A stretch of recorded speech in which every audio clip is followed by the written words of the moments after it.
¿Serías capaz de decirme qué tienen en común todos estos alimentos?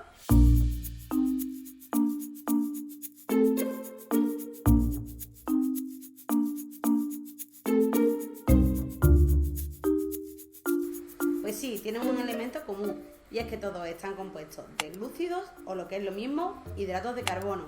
Los glúcidos se empezaron a llamar hidratos de carbono porque en las primeras investigaciones se consideraba que estos estaban exclusivamente formados por carbono, hidrógeno y oxígeno. Además, siempre había el doble de hidrógeno que de carbonos y oxígenos. Algo parecido a lo que pasaba en la molécula de agua. Por eso se le dio el nombre de hidrato de carbono. Algo parecido a agua de carbono. Ahora se sabe que hay algunos glúcidos que además pueden tener otros componentes, pero sí que es verdad que generalmente están compuestos de carbono, hidrógeno y oxígeno. También encontraréis en muchos sitios la palabra glúcido como sinónimo de azúcar. Debo proteger mi azúcar. Esto era así también al principio porque se consideraba que todos los glúcidos eran dulces, pero esto no es realmente así y poquito a poco iremos desmintiéndolo, por lo que azúcar no es exactamente sinónimo de glúcido. Los glúcidos tienen dos funciones principales. Esto no quiere decir que sean las únicas funciones que tienen los glúcidos, pero sí es verdad que son muy importantes para el organismo. La primera de ellas es la función energética, es el combustible de la célula. Sí, tiene razón, estamos muy cansados, no podemos más. Necesitamos azúcar urgentemente. Perdona, ¿le puedes echar combustible a la célula del surtidor número 2? Por otro lado, también tiene una importante función estructural, ya que los glúcidos formarán importantes estructuras en los organismos vivos. A medida que las investigaciones fueron pasando, igual que se desmontó lo del sabor dulce de los glúcidos, también fue modificándose la fórmula primitiva, así como las funciones de estos. Pero vamos a empezar por el principio, desde lo más básico, así que vamos a ver cómo es la fórmula primitiva de los glúcidos. La fórmula primitiva de los glúcidos es la siguiente. Independientemente de lo largo que sea el glúcido, siempre va a tener el doble de moléculas de hidrógeno que de carbono y oxígeno.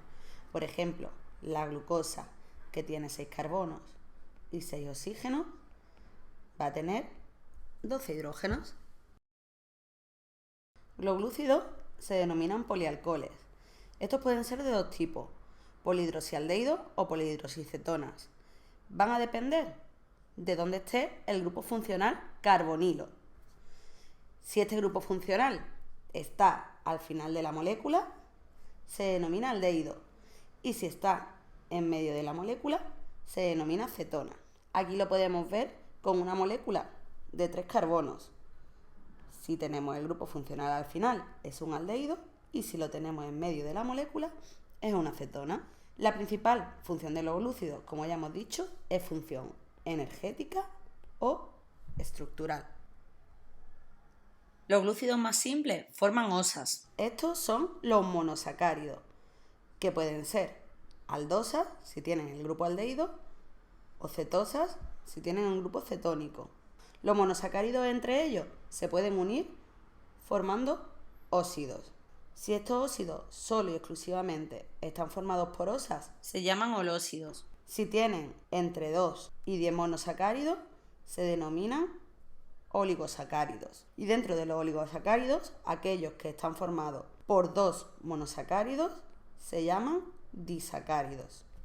Si tienen más de 10 monosacáridos, ya estaríamos hablando de polisacáridos. Estos polisacáridos pueden tener el mismo tipo de monosacárido repetido muchísimas veces, homopolisacáridos, o distintos tipos de monosacáridos, llamándose heteropolisacáridos. Sin embargo, si están formados por osas y además otras moléculas orgánicas, nos encontramos los heteróxidos.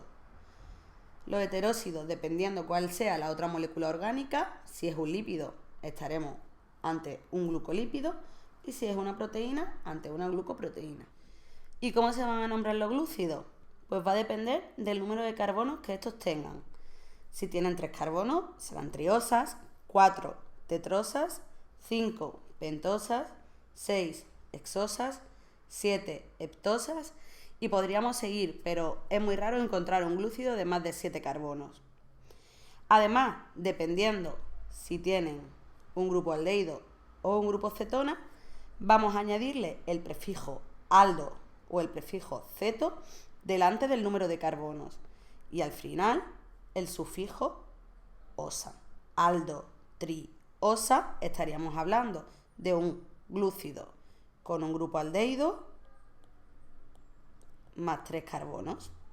Si por ejemplo decimos ceto, pentosa, estaríamos hablando de un glúcido con el grupo ceto más 5 carbonos. Por ejemplo, estos que tenemos aquí. Aldo, triosa, grupo aldehído y 3 carbonos. Ceto, triosa, grupo ceto y 3 carbonos. Siempre los glúcidos van a tener las mismas propiedades. Van a ser sólidos a temperatura ambiente. Además, van a ser cristalinos, de color blanco, solubles en la molécula de agua y además van a tener sabor dulce. Además, los glúcidos más sencillos van a tener poder reductor. El poder reductor es una característica que tienen muchos glúcidos que le permite oxidar su grupo carbonilo hasta convertirse en un ácido. Para oxidarse hay otra molécula donadora que debe reducirse para que el glúcido le cede el electrón. Otra propiedad de los glúcidos es la estereoisomería, es decir, en los glúcidos muchas moléculas tienen la misma fórmula plana, pero cuando la ponemos en 3 dimensiones en el espacio, esta es diferente. Esto sucede porque en el glúcido hay un carbono asimétrico, es decir, un carbono que está unido a 4 radicales diferentes. Recordamos que el átomo de carbono era capaz de formar 4 enlaces covalentes y cuando ocurre la estereoisomería es porque a ese átomo de carbono se ha unido a 4 radicales totalmente diferentes. Por ejemplo, en este glúcido, que es el más sencillo, el gliceroaldehído, formado por 3 carbonos, el carbono número 2 es un carbono asimétrico, porque por aquí está unido a un radical, por aquí a otro totalmente diferente, por aquí a otro totalmente diferente y por aquí a otro totalmente diferente. Por eso se denomina que el carbono número 2 es un carbono asimétrico. En esta molécula es un poco más complicado de verlo. ¿Cuántos carbonos asimétricos hay? Pues muchos, todos los que están señalados en azul. ¿Por qué el primero no es un carbono asimétrico? Porque por aquí tiene un radical diferente, por aquí tiene un radical diferente, pero sin embargo, por aquí los otros 2 enlaces covalentes están ocupados por oxígeno. Es decir, no es asimétrico porque tiene 2 moléculas iguales unidas a él. Sin embargo, el siguiente carbono, este, sí que es asimétrico, porque por aquí está unido a este radical, por aquí a este y por aquí a uno totalmente diferente. Por cada una de las partes del carbono se une a enlaces totalmente diferentes. ¿Este último es asimétrico? Pues no, porque por aquí está unido a un grupo H y por aquí también está unido a un grupo H. Este carbono en 2 de sus enlaces presenta la misma molécula, no es un carbono asimétrico. Para poder representar en el papel estas moléculas, que en realidad son moléculas tridimensionales, se utiliza lo que se llama la proyección de Fischer, que es poner de forma lineal esta molécula y ver si los grupos de los carbonos asimétricos se sitúan a la izquierda o a la derecha de estos. Por ejemplo, en este caso tenemos la misma molécula, el gliceroaldehído, o lo que es lo mismo, una aldotriosa, y según cómo esté dispuesto en el espacio los grupos que se unen al carbono asimétrico, vamos a tener 2 proyecciones. Si el grupo OH está a la izquierda, tendremos la proyección L, y si el grupo OH está a la derecha, tenemos la proyección D. Realmente es como si se mirara la molécula en un espejo. En realidad, la fórmula es exactamente la misma. 3 carbonos, 6 hidrógenos y 3 oxígenos. Pero lo que cambia es la fórmula si la vemos tridimensionalmente. Como hemos dicho, las dos moléculas de gliceraldehído es como si se estuvieran mirando en el espejo. Es decir, la molécula de gliceraldehído tiene dos estereoisómeros diferentes. Uno es la imagen especular de otro. Es la imagen que se representa si se mira en el espejo. Pero cuando esta imagen la ponemos una sobre la otra, nos encontramos que ambas moléculas no son superponibles. Explico esto mejor. Fijaros, aquí tengo una molécula de 3 carbonos llamado gliceraldehído. Vemos como el grupo OH está hacia mi derecha. Aquí tenemos la misma molécula. Es como si ambas estuviesen mirándose en el espejo.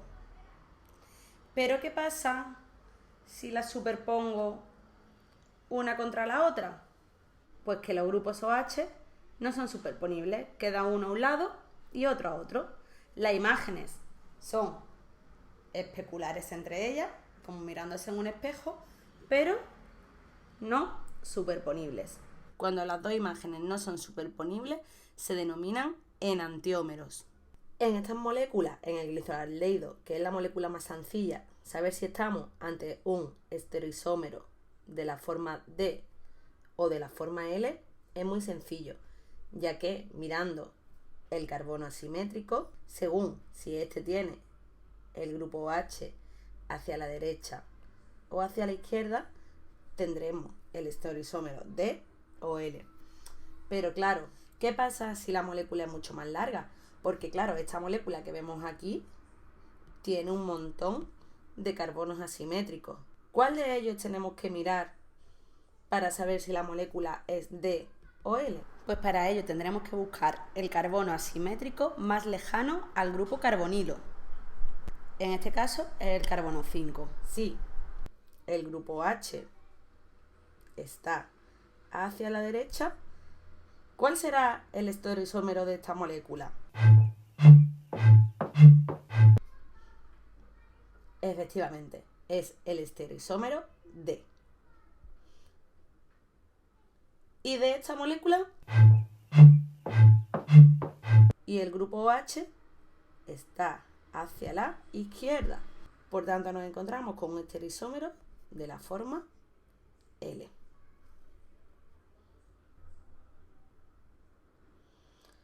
Os propongo un reto. Intentad averiguar todas estas moléculas qué estereoisómeros son, L o D. Vamos a ver la diferencia entre un enantiómero o enantiomorfo y un epímero. Como ya hemos dicho, un enantiómero son esas moléculas que al mirarse al espejo tienen una imagen especular de ella misma. Llegaste a mi vida volando. Sin embargo, un epímero es una molécula que solo se diferencia en un grupo OH. Si le ponemos un espejo en medio, ¿realmente se está reflejando?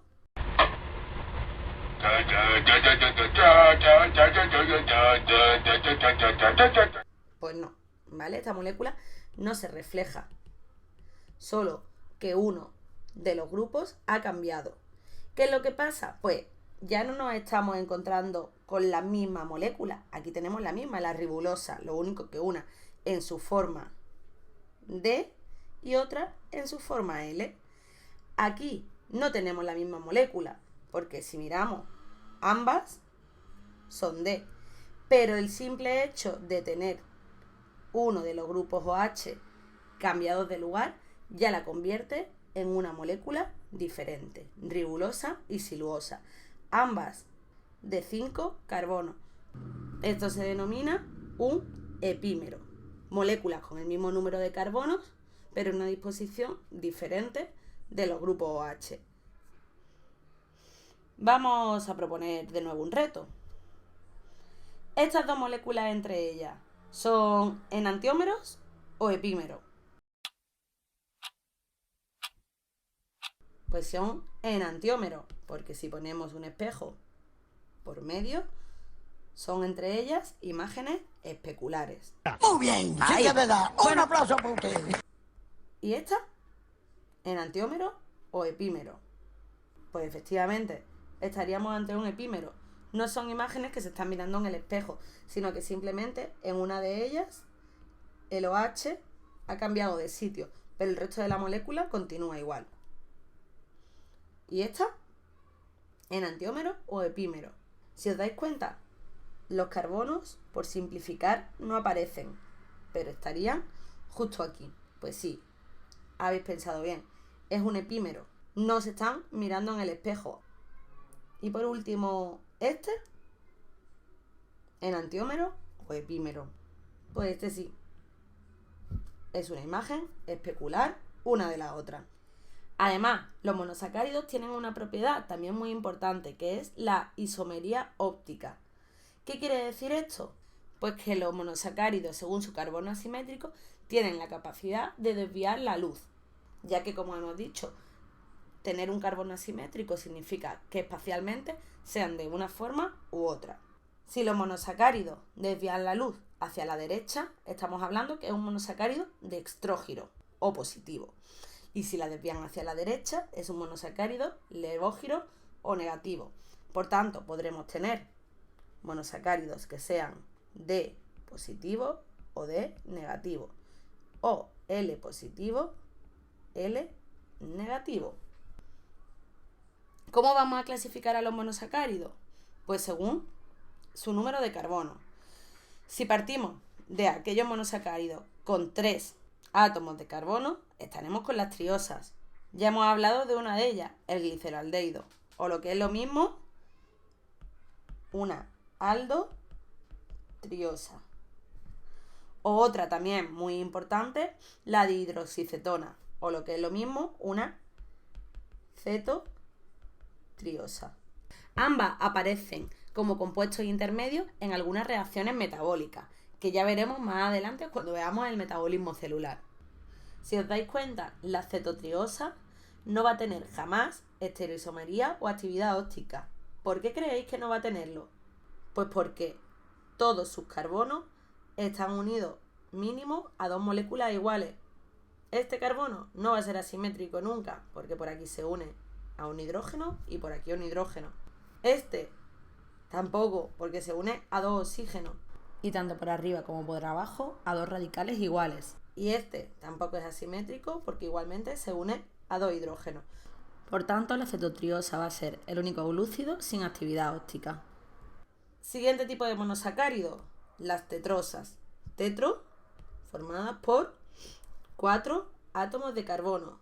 La eritrosa, o lo que es lo mismo, aldotetrosa, es un producto bioquímico relacionado con la actividad de la nutrición autótrofa en las plantas. Pentosas, 5 carbonos. Aquí ya sí hay algunas que son más conocidas y que seguro que os van a sonar. Entre las aldopentosas nos encontramos con 2 muy importantes, la ribosa y la desoxirribosa. ¿De qué os suenan estos 2 nombres? Pues efectivamente, la ribosa es la pentosa implicada en formar el ARN y la desoxirribosa es la pentosa encargada de formar el ADN. Por otro lado, entre las cetopentosas nos encontramos la ribulosa, que sirve para fijar el CO2 durante la fotosíntesis. Recordamos el concepto de aldo y ceto.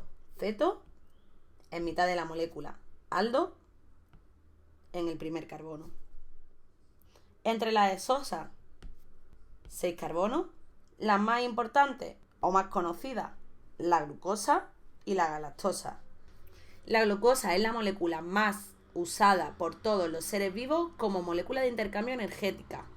Se encuentra en multitud de sitios, sobre todo en un montón de alimentos que ingerimos, pero además esta está libre en la sangre y se usa siempre que se requiera energía para cualquier metabolismo celular. ¿Qué hay minerales?